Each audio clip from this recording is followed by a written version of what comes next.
On this week's episode of the Superhero Show, we'll find out if a Russian character is named Boris on Spider-Man, the animated series. What's going on with Robbie Robertson on Spider-Man, the animated series? And if the Kingpin finally unmasks Spider-Man on Spider-Man, the animated series. All of that and more in an all-new episode of the Superhero Show.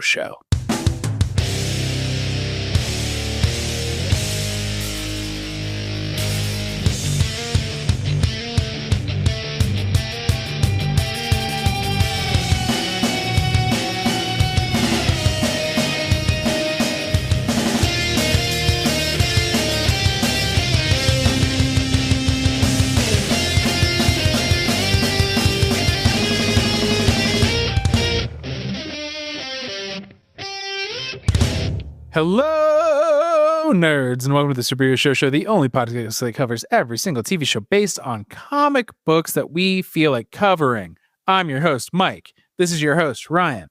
Hey, Mike, what's up? Hey, is that a new voice we're trying? No. We're not going to go down that radio road of jackholes and how they used to talk. I just took something went down the wrong pipe. Was it a spicy Dr. Pepper? It was, yes.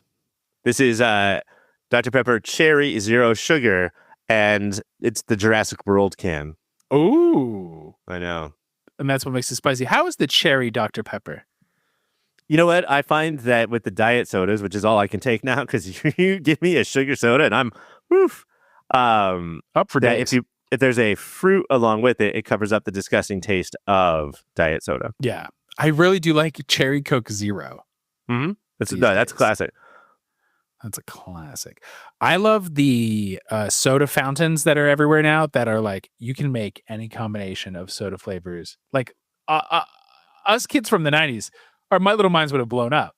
You don't have to do eight different combinations. There's even more, and it's all from the same stream. Yeah, it's all AI, though. It's Russia that has put AI bots in there. Oh, no. Yeah, it's Cola GPT. The thing that makes me nervous about those giant lockers, and you could be scared of this with any sort of, fountain soda, is that if you open that bad boy up, the amount of fucking disgusting cobwebs and rat heads. Oh, yeah. I bet it's fucking terrible in there. Like so many slimes, but that each slime is different than this slime. And all the slimes come out of the same hole, and yet it doesn't taste different. Makes you think. That's the title of your cuddlingest book. There are no new superhero TV shows. Resident Alien, Revival. They're coming. Ironheart. Where are you? Where are you? You're waiting in the wings, just around the river bend. But not yet. So, welcome to S Tasmania Bitch, a mini show within a show where we dive into the seminal and underrated. Why do I do this so fast? I'm going to sit in it. Well, because you fucking hopped up on Coke Cherry Zero. To S Tasmania Bitch, a mini show within a show where we dive into the seminal and underrated after-school cartoon of the mid-90s, Spider-Man, the animated series. This week, 6 Forgotten Warriors, Chapter 2, Unclaimed Legacy. I know you're making a joke, like you're trying to exaggerate it to the point where you're annoying, and hopefully your annoyance will be funny. Not punchlines or cleverness, but being annoying will be funny. Anti-comedy. But actually what you did was just become a good podcast. Yeah, I talked at a rate people could understand. So we return to exactly where our cliffhanger left off. Peter and Robbie wake up. And Robbie very quickly diffuses the bomb. He knows that exactly where to cut the one wire that's in the bomb when he opens up. There's only one wire in this one. Yeah, Bomb Squad. You don't have to do the whole shit. Okay, if there's a red, then it's green. If there's a yellow, then it's blue. When there's one wire, you cut that wire. I guess. When my TV's plugged in and I don't want my TV plugged in, I just unplug the TV. Oh, they can say cut that wire. I cut it to shit. And then Robbie, of course, pulls a Alfred Pennyworth on us. He was an EOD. He calls it something dumber. Instead of entertainment Overwatch. Office Division? Deliverance. What is the EOD? Our military person. I realized the minute I said it, I was like, oh shit, do I remember what this acronym stands for? Explosives and devices. Or devices. There's a masked man who's in a very strange, like gray and black getup, who's behind the kidnapping. And he reveals himself to Linst, the second kidnapped Russian scientist, but not to us. Who could this masked man be? Is that rhetorical? Do you want me to answer? Or do you want me to save it until we... I want you... Did you know right away who this was? I had so many guesses. First of all, I thought it was Aunt May because she is responsible for everything that's going on. You have May blindness. And no, I didn't. I thought I can't remember who I thought it was, but I was wrong when the reveal happened, for sure. You poor dumb fool. Yeah, you knew right away. He has a dumb-shaped head, and even through the mask, you can tell... But it's not, it's Russia. It's not Germany. I know, but I also know how the 90s are. When you travel to Russia in all of your times in the military, is it true that Russia is just write a word in English, but make the R's backwards? Mm-hmm. And now it's in Russia? Toys R Us was a Russian company. It's a Russian company. Good job, Mike. We've done it again. Jeffrey, we don't trust you. You red commie bastard. No. Peter, they're like, okay, I guess we go back and sleep at our hotel. We almost died. And Peter wakes up and sees Robbie leaving very early. So he follows him. He catches up with him, and we meet Robbie's Russian friend. Ryan, if you're naming a Russian character, what do you think you're going to call him? Yakov Boris. It's Boris. His name is Boris. Who does the dual French cheek kiss. Mm-hmm. Again, the 90s. They do not care. They just know that's not how they do it in the States. And the chief of police of Moscow, of Russia itself, barges in on their hang with Boris. And he starts screaming at the Western journalists. And then Boris is like, yeah, you know what? Get out of here, American dogs. And then whispers, good luck, my friends. This is a good guy. I think that the 80s taught us that, it's fine to stab people in the back or be turncoat or be a double spy, or I think triple spy is ultimately the goal. Yeah. But there's always someone who is friendly somewhere, right? And does that make Boris the triple spy? It wrinkles the brain. Yeah, because you have to watch The Departed in order to understand what that means, and it's been a while. All I know is the rat is a rat. That's what I got from The Departed. I love your whole thing of watching the last 10 seconds of movies. And that was the one time where you were like, I think I got it. I got that one. Yeah. They go to, maybe this is where the note that Robbie got last episode, but they go to a new apartment and there's a blonde lady and she's instantly like, hey, Peter, are you related to Richard and Mary? And then there's a flashback. And Richard and Mary are the whiniest motherfuckers in the world. The way they voice act, they do not sound like cool spies. They're like, the KGB is on to us. It's like Pat from It's Pat. Yes. Maybe they were both voiced by Pat from It's Pat. And then the scientist says the Red Skull made him create the Doomsday device. And so that's the first hint of the Red Skull. So why even do a not revealing who that first person was a few scenes ago? I feel like I'm obligated to say that I still did not know that this was the Red Skull. I was still surprised. Oh, you poor beautiful bastard. And Mary, this is the missing scientist. We're in the flashback. It's the guy with the hair. Mary Parker pulls the girl under her lap. She just loves kids. And then we flash back to the future. And the girl who was the little girl who had met Peter's parents, her husband rolls in and holds them up at gunpoint and steals the secrets they were all just openly having. So this guy's a piece of shit. The secrets that they keep. Yeah. But yeah, I mean, like we said, it's the 80s. It's not. It's, I think, the late 90s. But it's the 80s are still carrying over basically until the mid 2000s. And so everybody is double, single, or triple spy. But Ryan, this is a whole new quadruple kind of spy because we find out it was the chameleon and Spidey saves the real Carl. Is absolute bullshit, Mike, because Carl, who's the chameleon, doesn't have the belt. He lost the belt? How did Chameleon turn into Carl if he doesn't have the belt? When he turns back into Chameleon, he doesn't have the belt on. See, this is bullshit. Maybe the laser matrix did something to him. Oh, fuck.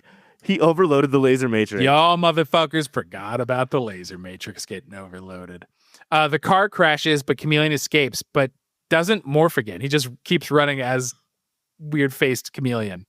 It's crazy how the car crashes and he gets very injured, but then he morphs into somebody who's not injured and then just runs away. Like, that's a good power. That is a good power. Spidey's like, no, this is a trap, so I'm not going to just follow him. Doesn't matter. Vulture just gets the jump on him and continuing the trend of his Spidey sense isn't doing shit anymore. Yeah, is this a through line we're talking about here, or what's going on? I don't know. No, because the show would highlight it. The show is not subtle. It's just they got bad. They keep doing the Spider Flash, and then he gets hurt anyway. Right. So this is just like the writers want to jump from point A to point B. Yeah. But why have your character be like, I know this is a trap, and still have him get in the trap? Why, Mike? Why? Because fucking dipshits 30 years later will have a podcast, and they want to make it at least somewhat accurate. Y'all motherfuckers forgot we would have a podcast. All the Insidious Six are coming out. Shockers, they're Doc Ock. They're beating the shit out of him. So they're like in an abandoned yard with big concrete and metal things, and they want to kill him. And Doc Ock is like, we're going to be rewarded if we bring him to Kingpin alive. And that's when we find out Fisk is also in Russia.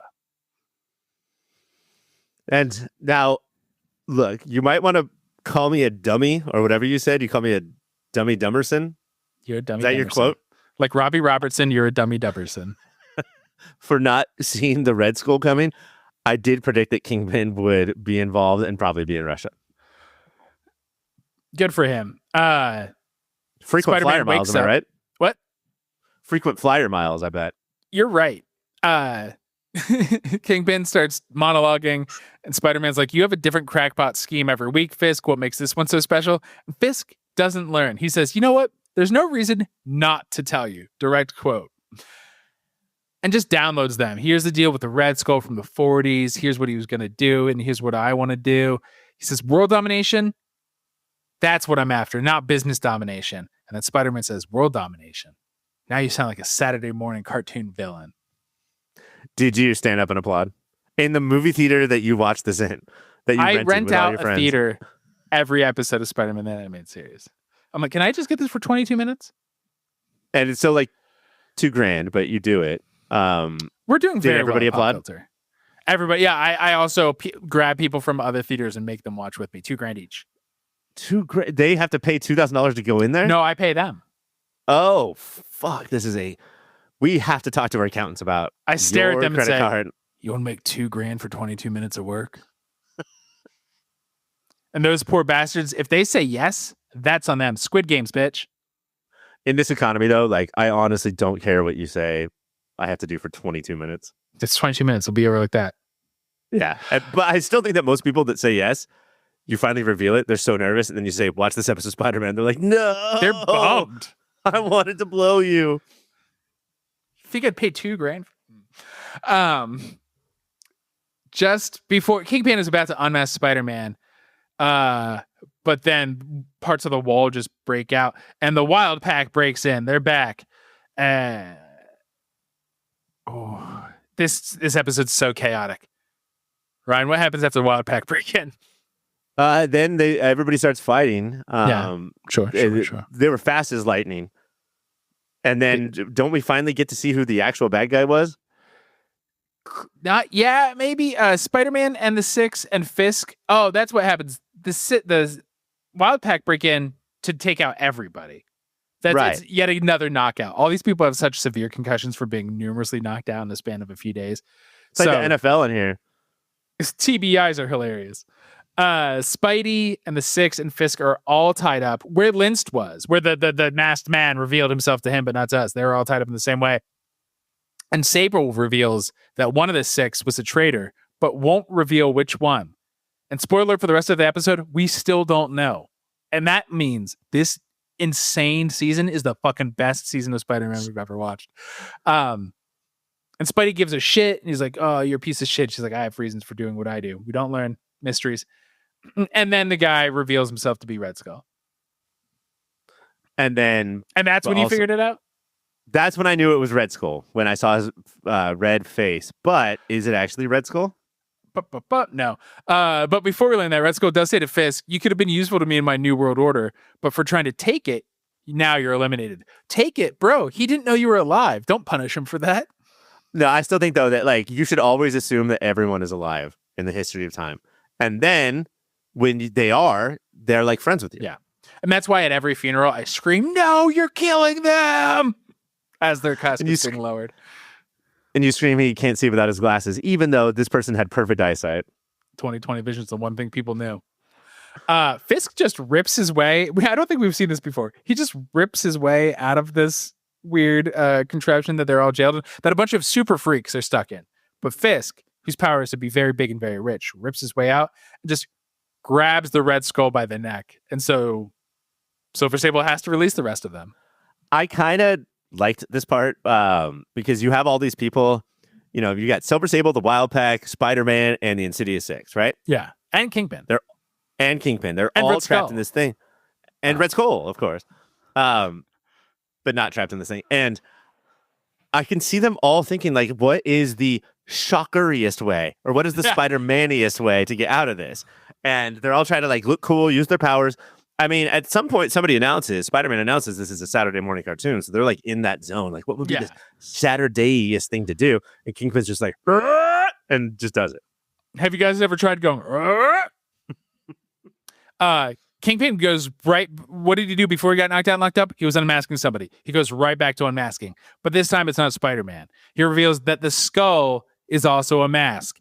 And it is the chief of police we met in like the third scene, who's the son of the Red Skull. Bum, bum, bum. Now, you tell me, you fucking jerk.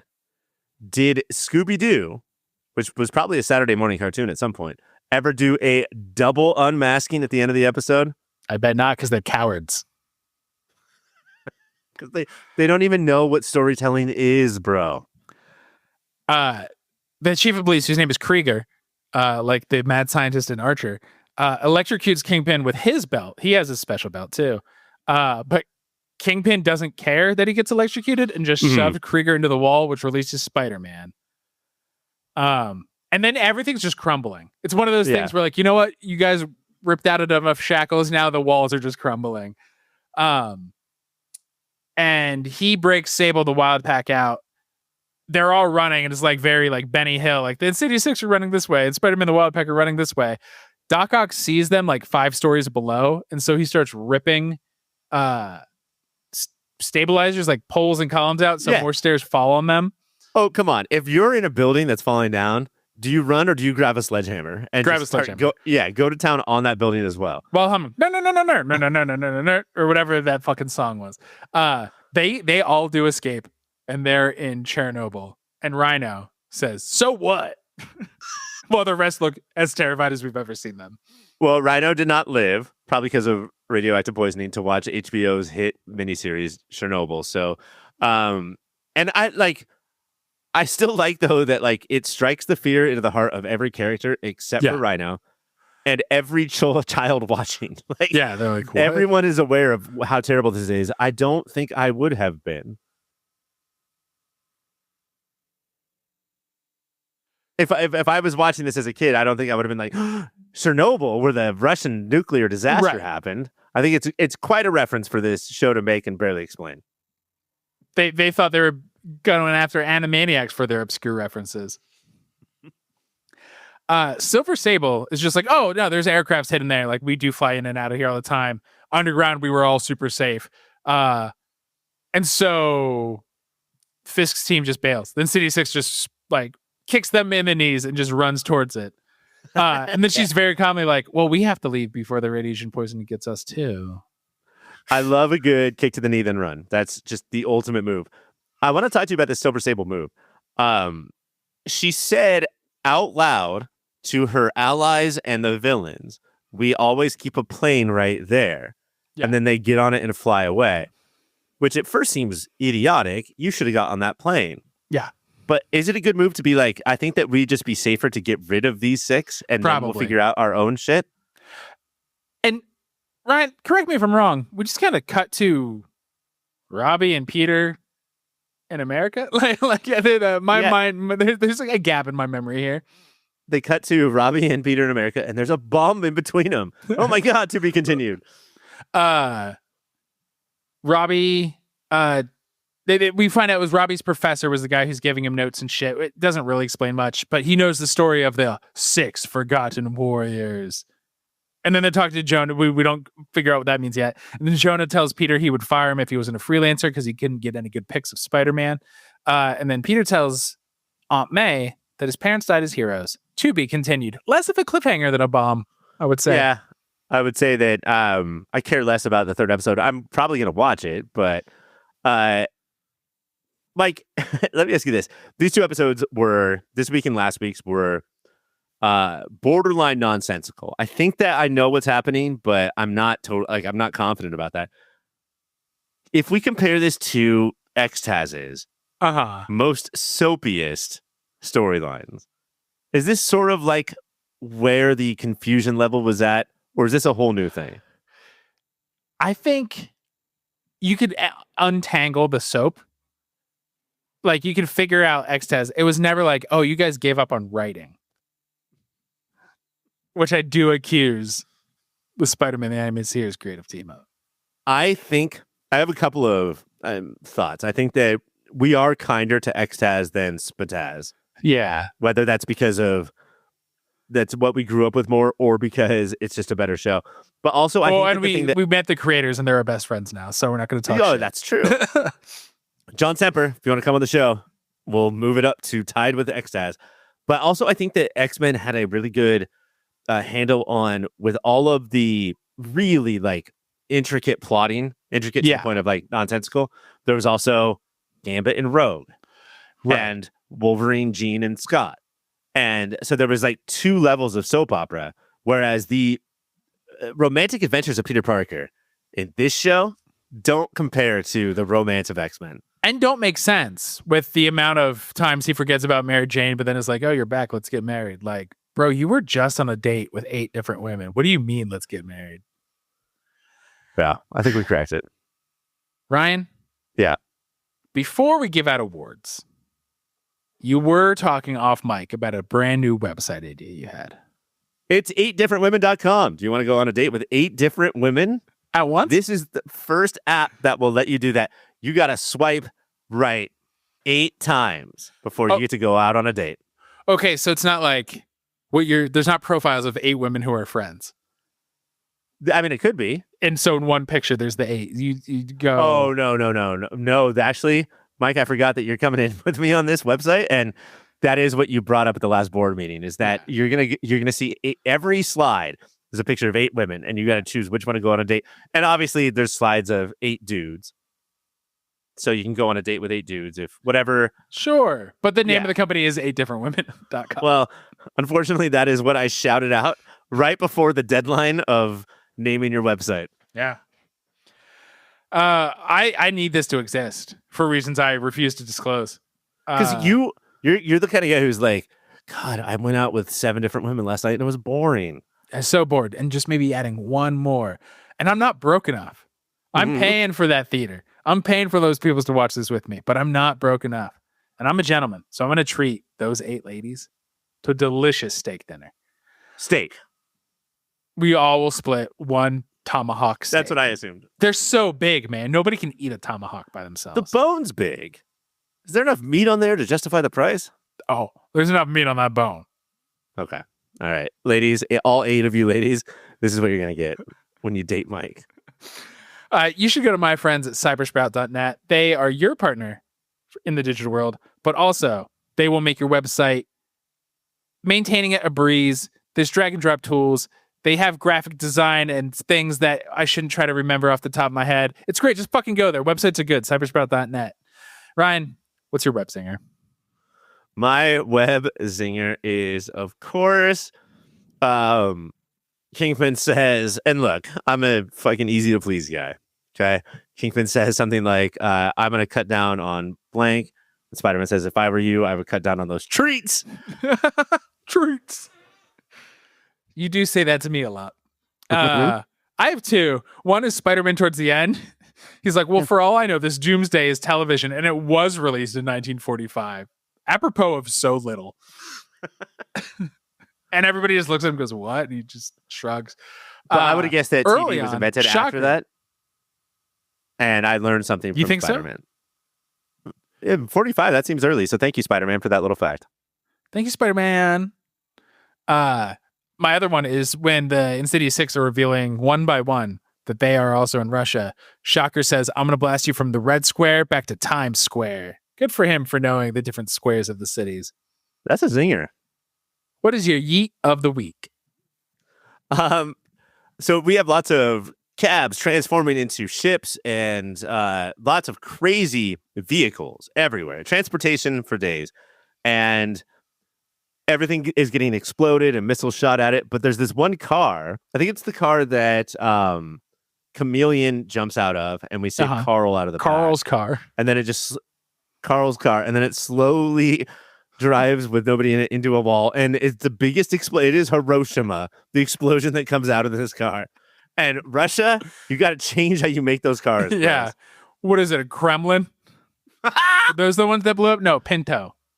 No, but like it Gremlin. But then you change it to Kremlin because it's Russia. That was a fucking... Mike, I'm going to change my web zinger. Okay, good. It's you just now. Even if I was wrong about which car blew up easily, let's move on. Mine is it's just how many times it happens is anytime Spidey webs to swing, young Vulture just flies by with his razor and goes, nope. Yeah, nope, man. Nope. Nope. You know how in fighting games you have like a basic move, a medium, and a strong? His basic is destructive to Spider-Man. Stop Hadoukening me. How is this fun for you? We're not even doing anything. What is your 90s thing? I mean, this was so hard to pick which award this line gets. Could have been all of them, but it's Now You Sound Like a Saturday Morning cartoon villain. What a Deadpool Kaufman-esque into the looking glass here people we are in right now. Thank you, Spider-Man. Thank you, Spider-Man. I don't have one. You know what? I just don't fucking have one. I'm not gonna hide it. I'm not sure of the TV history. I can't teach you about like 1945 like Spider-Man can. Yeah. But I think that the Saturday morning cartoon did die in the 90s, if not just barely into the 2000s. Yeah. Because then they could watch it whenever they want. This episode took 99.9% place in Moscow. So Ryan, what's your New York minute? We get a little CG display that Kingpin plays for everybody of what will happen to New York. And we see that fucking Lady Liberty herself over there on Ellis Island. She's standing there holding up that torch saying, come one, come y'all, I'll fight you both. Or whatever it says on her statue. What it is. She'll fight one and y'all, the both of them. It's the Statue of Liberty. That has to be it. Because, again, we were in Moscow the whole time. One option. And then finally, Ryan, do you have a Cassie compliment? Yeah, it's her red sculling us every week. Every week we rip off her face and there's another face and neither one of us have any idea what she looks like. Yeah. We don't rip it off physically. No. Melt her face off with incredible podcasting. My Cassie compliment is every time we leave the studio, she says, out, American dogs. I don't know if I understand this award. I mean, I will say that usually we're just cracking wise, but that's the most accurate Cassie award that like she literally says that shit. Why did she call us? Is she not American? It doesn't matter. We're dogs. We're from America. Dogs. Rough. That is all the time we have. Before we get out of here, Ryan, tell people about some websites. Of course, go to popfilter.co, which houses all of our podcasts and everything that we are. At your popfilter on Instagram. Is that right? It's at popfilterco on Instagram. Oh, it is. I think we changed it. At popfilterco on Instagram to follow us there. That's my favorite place, honestly, Mike, if I'm being honest, because you get little like 60-second bits of the podcast. It's really all you need. And then please go to YouTube and subscribe to Pop Filter Co. And that's how you can watch the podcast, in a manner of speaking. In a manner of speaking. If you disagree with that manner of speaking, you can let us know at our email, popfilterco@gmail.com. In a short 14 weeks, I think, we have our big 600th episode letter reading episode. So please write us those letters and we'll give you your address if you email us. Does snail mail get priority over email? Oh, for sure. We have no address, but still. We have no address. So if it shows up just on your bed, I'm reading that letter. If you liked this, you might like Movie of the Year, where right now, our pal Greg is leading us through 1999 again. It was the original season, and it is now the other season. It's going great. I think the first actual movie is about to launch this week. It is, yes. Last week. Can we preview that? Let's preview it. All right. Do we want to tell people what it is? Yeah. That's what preview means? Yeah, I think so. We're doing election. It's election. Guys, our election episode is coming. And it's fucking great. Both the movie and that episode, if I do say so myself. And we finally answered the question, how does Reese eat her cereal? In pieces? How? With her spoon. I forgot about her last name. That is all the time we have for Mike Around for Runner Mike. Next week, we are doing part 3 of 6 Forgotten Warriors, who we have not yet learned who they are. If this storyline is not exactly 6 episodes, 6 parts, I'm going to freak the fuck out. I would expect us to meet one Forgotten Warrior an episode, and maybe we already have started doing that. Enough said.